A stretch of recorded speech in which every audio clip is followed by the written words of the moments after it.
Madam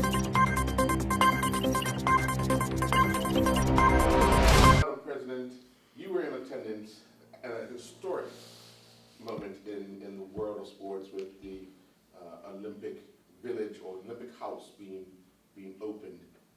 Tell us a bit about how that atmosphere was like in that meeting, in the environment.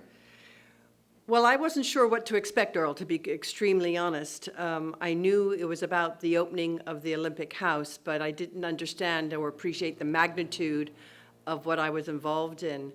It was a whirlwind trip, but I am certainly proud and honored to have represented the Bermuda Olympic Association as its leader, as everybody was there.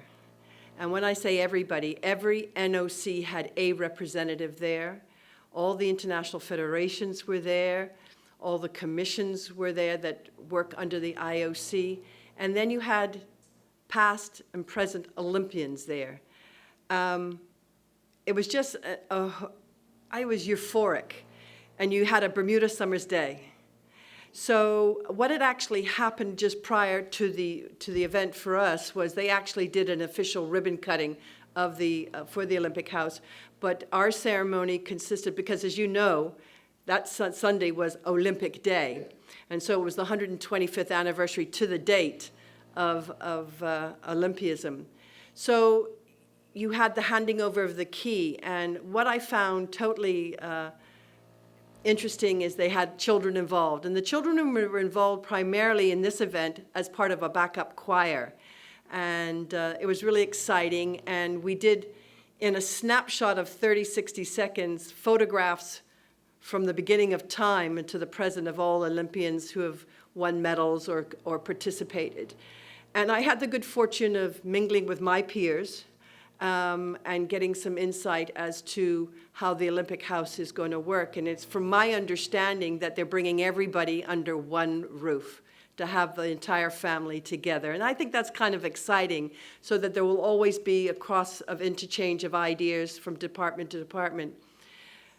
What I was happy to do is I talked to some interesting people, and if you know anything about my sporting career, I was a tennis player before I was a hockey player, and I had the distinct privilege of chatting with Gabby Sabatini, who of course won a bronze medal in 1988 in Seoul, with Steffi Graf having won the triple, and then, which made it the quadruple. But my interesting conversation was with Felix Sanchez, who of course is the 400 hurdler. And he still looks good. What was interesting in having a conversation was how he has given back to his country. And he had said to me that Olympians need to give back. You know, we as NOCs tried to give them much. And yes, while they were very fortunate to have sponsors, the National Olympic Committees were really the backbone of how they got to where they were. So he has his own academy in the Dominican Republic. So that was interesting, and I reflect on our Olympians, past and present. And I know it's difficult to find the time, but maybe that's something that we really need to look at. We have a few Olympians who are giving back either on the executive board or sitting on committees, but maybe, and some of them are doing in their own disciplines, doing some coaching. But it was a very heavy message about giving back. You've been fortunate to represent your country for a number of years. At the highest possible level. Now it's time to bring it back home for you to give back to the youngsters here in your own country. So the Olympic House was amazing. It's very modern. The stairwell was the 5 Olympic rings and how it interchanged in between. And Pierre Dubucan was there with photographs of him and the table in which he signed the first agreement. And I have a couple of photographs. But the message was, let's work together, let's give back, and let's continue to produce the best that we possibly can in our country.